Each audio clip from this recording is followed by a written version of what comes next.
Los criminólogos dicen que no existe el crimen perfecto. Lo que existe es el crimen mal investigado. Siempre, en cualquier investigación, aparece una pista clave que lleva hacia el asesino. Encontrémosla juntos, repasando este caso abierto.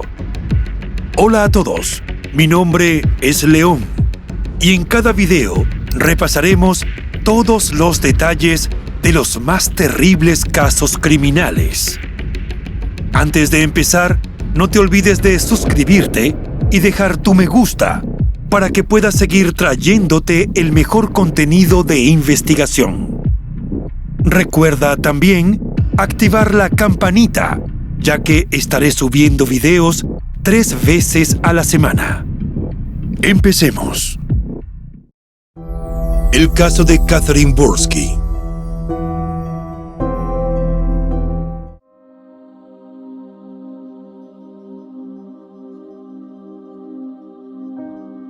Charlottesville, una ciudad ubicada en Virginia, Estados Unidos, es conocida por su espíritu de comunidad y su ambiente acogedor. Con una rica historia y cultura, una universidad de renombre y una gran cantidad de opciones de entretenimiento, parecía el lugar ideal para vivir. Pero el 12 de julio de 1982, la tranquilidad de Charlottesville resultó abruptamente interrumpida cuando una adolescente del lugar desapareció sin dejar rastro. El 9 de abril de 1970, Robin y Alan Borsky sintieron que la vida les sonreía desde los ojos color avellana de su hermosa bebita rubia que acababa de llegar al mundo. Se llamaba Catherine Sybil Borsky, pero para todos siempre sería la pequeña Katie. Los jóvenes esposos ya tenían otra niña, Jamie, y 7 años más tarde nació John. Con 3 hijos sanos y vivaces y buenos trabajos, los Borsky tenían una vida satisfactoria. Katie era una niña activa a la que le encantaban los deportes al aire libre e ir a pescar con su padre en la bahía de Chesapeake. Con apenas 5 años, a Katie le diagnosticaron diabetes y dependía de la insulina, por lo que aprendió a inyectarse sola desde temprana edad. El 11 de julio de 1982, siendo una linda y espigada preadolescente de 12 años, Katie les suplicó a sus padres que la dejaran ir a una fiesta de pijamas en la casa de su amiga Tammy Thomas, que era solo un año mayor que ella. La chica no vivía muy lejos y las dos eran amigas cercanas desde hacía tiempo. Los Borsky conocían a la madre de Tammy, Carrie Gates, quien era una antigua vecina. Aunque al principio le negaron el permiso, Katie logró convencer a sus padres. Entonces, preparó su bolso en el que, además de su ropa, introdujo lo más importante, la insulina. Ese día transcurrió con normalidad y a última hora de la tarde, Alan llevó a su hija a la casa de Tammy en McElroy Drive, en Charlottesville. Era una vivienda de ladrillos al final de una calle boscosa sin salida, cerca del club de playa Frye Spring. Los Borsky vivían cerca en un apartamento en la subdivisión Four Seasons de la calle Río. Las niñas se acostaron tarde, lo que es común en una fiesta de pijamas. En horas de la madrugada, aproximadamente las 5:30, Tammy se despertó después de una pesadilla y se dio cuenta de que Katie no estaba. Entonces buscó a su madre y ésta llamó a los Borsky pensando que la niña había regresado a su hogar, pero ella tampoco estaba allí. Mortificados por la llamada, Alan y Robin fueron de inmediato a la casa de Tammy. Al no hallar rastros de su hija y percatarse de que sus pertenencias, incluida su insulina, seguían allí, supieron que algo andaba terriblemente mal. Tras corroborar que Katie no estaba en ninguno de los 2 domicilios, los padres reportaron su desaparición y la policía dio comienzo a un operativo para localizarla. Al principio, la mayor preocupación de los Borsky era que Katie no poseía su tratamiento para la diabetes. Tenían la esperanza de encontrarla con vida y debían hacerlo rápidamente, pues de lo contrario, podría sufrir un coma diabético. Los investigadores creían que la niña había sido secuestrada por un desconocido en algún momento entre la medianoche y las 5:30 de la madrugada. Partiendo de esa premisa, procedieron a realizar búsquedas exhaustivas en los alrededores, en bosques, ríos y campos, para lo que contaron con la ayuda de perros, buzos y helicópteros. Lamentablemente, sus esfuerzos no arrojaron resultados. No había señales de Katie. Pronto las autoridades dieron con un sospechoso, un hombre llamado Glenn Haslam Barker, de 23 años, quien fue una de las personas que se ofreció como voluntario en la búsqueda de Katie. Él trabajaba como empleado en una gasolinera y una tienda de conveniencia que el padre de Katie solía frecuentar, pero al verlo en la escena, Alan supo que algo estaba mal con ese sujeto. Las autoridades también sospecharon de Glenn inmediatamente, en parte debido a sus antecedentes penales. El año anterior, él se declaró culpable de agresión por haber retenido a punta de cuchillo a una adolescente que conocía. Fue enviado a prisión, pero recobró su libertad poco antes de la desaparición de Katie. Además, el hombre había tenido una relación con Carrie, dueña de la casa donde la niña fue vista por última vez. Pero, ¿qué más se sabe de este hombre sobre el que se posaron los reflectores de la policía? Glenn nació en 1959 en Virginia y cuando tenía 6 años, sus padres se divorciaron. El niño permaneció con su madre en Hopewell y siendo un adolescente, se mudaron a Carolina del Norte. En ese estado, mientras estudiaba en la secundaria del condado de Harnett, se convirtió en una estrella del fútbol y recibió ofertas para becas universitarias. Sin embargo, mientras cursaba el último año, su novia quedó embarazada y se casaron.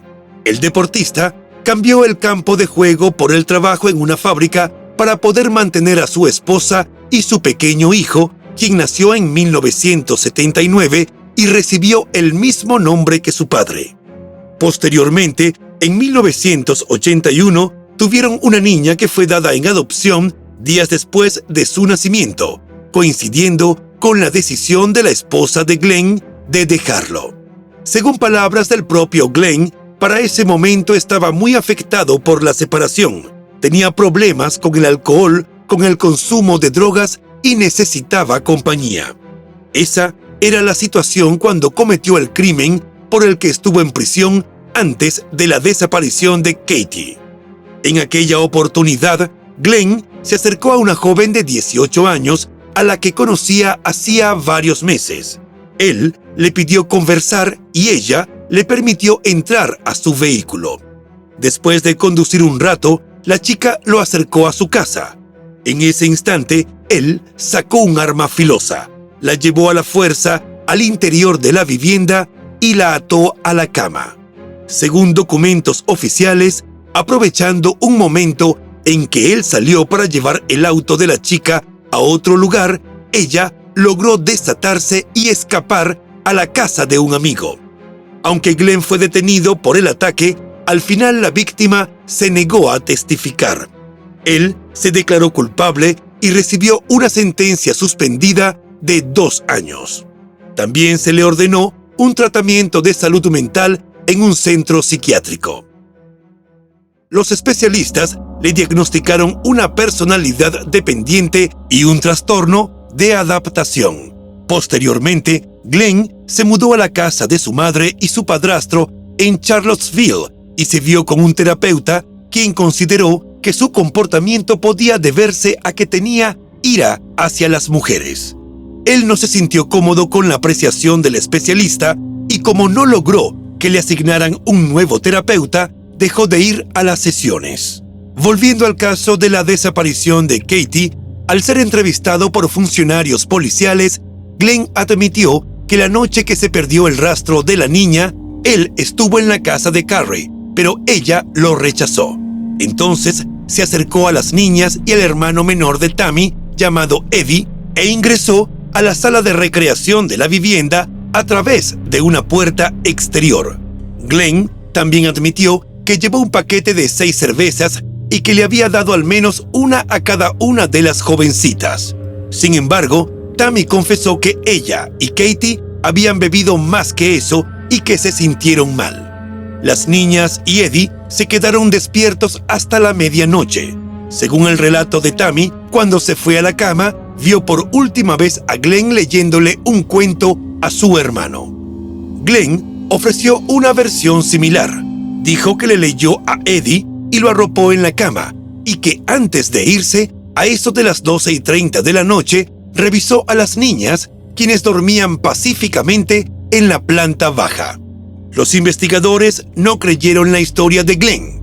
Pensaban que el sospechoso intentó agredir sexualmente a Katie después de que las niñas se intoxicaron, pero ella se resistió y se cayó. Durante el registro de la casa donde Katie fue vista por última vez, se encontraron manchas de sangre en la alfombra y alrededor de la mesa de café. Horas después de la desaparición, con el permiso de Glenn, los investigadores registraron su apartamento en Asian Hills, en la calle Georgetown. Allí descubrieron ropa de hombre y toallas manchadas de sangre que estaban ocultas entre el colchón y el somier de la cama del sospechoso y en una hielera. La ropa estaba mojada y metida dentro de una bolsa de plástico. Las muestras hemáticas que se recuperaron coincidían con el tipo de sangre A de Glenn y también con sangre del tipo B, pero en ese momento los forenses no tenían una muestra de sangre de Katie para poder hacer un estudio comparativo. Convencidos de que podrían haber pasado algo por alto, los investigadores obtuvieron una orden judicial para registrar por segunda vez el apartamento de Glenn. En esa oportunidad, se presentaron sin aviso. Cuando revisaron los cajones de la cómoda de Glenn, hallaron ropa interior de niña enrollada dentro de un par de calcetines. En la parte posterior de la prenda había lo que parecía ser una pequeña mancha de sangre que podía coincidir con el lugar donde Katie se inyectaba la insulina. Además, en el coche de Glenn se encontró una hebra de cabello que coincidía con el de Katie y los perros rastreadores identificaron su olor en el vehículo.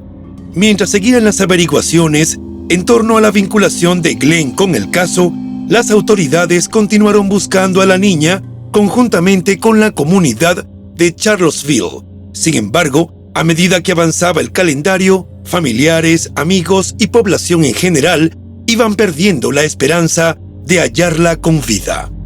El jefe de policía incluso quiso excavar entre toneladas de basura en un vertedero, pero las preocupaciones sobre los riesgos biológicos y la falta de una pista sólida evitaron que siguiera adelante. La búsqueda a gran escala de la niña finalizó el 15 de julio de 1982. La presión pública fue de tal magnitud que la policía accedió a consultar con un psíquico, quien predijo que el cuerpo de Katie estaba cerca de un cobertizo en una ladera en algún lugar del condado de Albemarle. Los investigadores a cargo del caso pasaron meses tratando de determinar cómo obtener una muestra de sangre de Katie para poder compararla con las halladas en la casa de Glenn. La respuesta llegó en enero de 1983, cuando los padres de la niña recordaron que su hija había comenzado a menstruar poco antes de desaparecer y pensaron que unas manchas que había en el colchón de Katie podían ser de sangre. Al finalizar esos rastros, se determinó que era sangre tipo B, lo que se correspondía con parte de las muestras recolectadas en la casa del sospechoso. Según trascendió, aunque las autoridades siempre sospecharon de Glenn, el fiscal de Charlottesville no había querido presentar cargos contra él hasta no tener pruebas suficientes, pues al no haber un cuerpo, se arriesgaban a que el jurado no quisiera condenarlo. Finalmente, 6 meses después de la desaparición de Katie, sin que se hubiera encontrado su cuerpo, Glenn fue arrestado y acusado del asesinato de la niña. Los fiscales argumentaron que luego de que Katie se intoxicara, el imputado la llevó a la sala de estar de la vivienda, intentó abusar de ella y luego le quitó la vida. Glenn se declaró inocente y afirmó que no tuvo nada que ver con la desaparición de Katie. Afirmó que la policía le había tendido una trampa y los acusó de colocar la ropa manchada de sangre en su departamento con la intención de inculparlo. En julio de 1983, un año después del suceso, el jurado encontró a Glenn culpable de asesinato en segundo grado y recomendó una sentencia de 18 años de prisión. Los abogados defensores apelaron la decisión ante la Corte Suprema de Virginia, pero los jueces confirmaron el fallo. En declaraciones posteriores, miembros del jurado compartieron que la coincidencia entre el tipo de sangre de la víctima y el hallado en las prendas ubicadas en la vivienda de Glenn fue determinante para el veredicto de culpabilidad. Con el fallo en su contra, Glenn se convirtió en el segundo condenado por asesinato en Virginia sin que se hubiera encontrado el cuerpo de la víctima. Al poner fin a la existencia de Katie, Glenn también destruyó la vida de sus padres.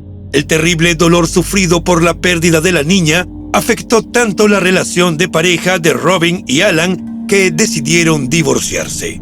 Robin no se conformó con la sentencia, necesitaba hallar el cuerpo de su hija.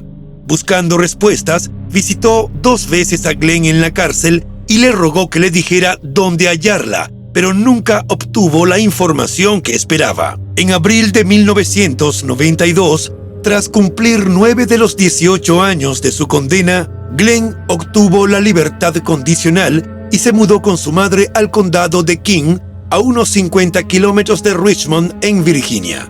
Según información publicada por Style Weekly, los vecinos de su progenitora no recibieron bien tenerlo cerca, especialmente después de que un famoso perfilador del FBI dijera que, en su opinión, era muy probable que el ex convicto reincidiera. Un año más tarde, la policía encontró una pistola de perdigones y unas esposas en el automóvil de Glenn y fue arrestado nuevamente por posesión de un arma de fuego. Por ese delito cumplió 6 meses más de cárcel. La de Katie no fue la única muerte que se le atribuyó a Glenn. El 29 de agosto de 1996, Cynthia Johnson y su hija Heather, de 7 años, fueron encontradas sin vida y con evidentes señales de violencia física en el interior de su casa, incendiada en South Richmond, Virginia. Aunque abordaremos este caso próximamente en otra entrega de nuestro canal, es importante comentar que los detectives descubrieron que Cynthia había terminado recientemente una relación romántica con Glenn y había viajado a Florida con otro hombre. Aunque, según los informes, un testigo aseveró haber visto la camioneta de Glenn cerca de la casa en el momento del suceso, la policía no pudo acusarlo del crimen. Glenn negó cualquier participación en los hechos y dijo que su ruptura con Cynthia había sido amistosa, debido a problemas de salud que le habían causado impotencia. Si bien Glenn salió en libertad tras permanecer 9 años en prisión por el crimen contra Katie, el nombre de la niña lo persiguió el resto de su vida. Según Style Weekly, el ex convicto ofreció una entrevista en la que afirmó que había tratado de seguir adelante buscando pasar desapercibido y tener una vida tranquila, pero no lo logró. Relató que mientras se trasladaba por Virginia y finalmente por Nueva Jersey, los titulares de los medios de comunicación difundían noticias sobre la ira que despertaba su presencia. Según se dijo, advertidos por la policía sobre la llegada de Glenn, la gente formó piquetes frente a su casa, mientras las cámaras de televisión lo grababan. El nombre de Glenn se ha mencionado en relación con otros crímenes contra la vida y con la desaparición de personas. Incluso, algunos especulan que era un asesino en serie y su nombre sigue asociado a otros casos sin resolver. Sin embargo, nunca fue a juicio por ninguna muerte además de la de Katie. Él siempre sostuvo que no lastimó a la niña y que el único delito que cometió esa noche fue darles cerveza a las menores de edad. Los padres de Katie vivieron con un profundo dolor causado por la pérdida y por no poder darle un entierro digno a su hija. Robin lamentaba que no pudo erigir un monumento para ella y murió el 25 de marzo de 2014 sin saber dónde estaba su pequeña. A lo largo de los años, hubo distintas especulaciones sobre lo que le ocurrió a Katie. Según reseñas de medios, se hicieron rumores de que el cuerpo de la niña podía estar debajo de un restaurante Hardee's en Pantops, a solo 2 millas del centro de Charlottesville, el cual estaba en construcción en el momento de su desaparición. John, el hermano menor de la jovencita, quien tenía 5 años cuando su hermana desapareció, tenía esperanzas de hallarla, pero estas se desvanecieron el 20 de julio de 2014. En esa fecha, Glenn Barker falleció por causas naturales a los 55 años de edad en Carolina del Norte, llevándose a la tumba la verdad sobre lo que le ocurrió a Katie. Para el momento en que culminamos este video, Katie seguía siendo mencionada como persona desaparecida.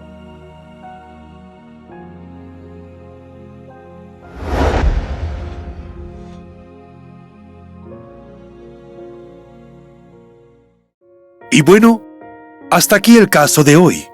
Como siempre, agradezco tu apoyo a mi trabajo. Si te suscribes, das un me gusta y compartes este video, me ayudarás a seguir creando contenido. Hasta pronto.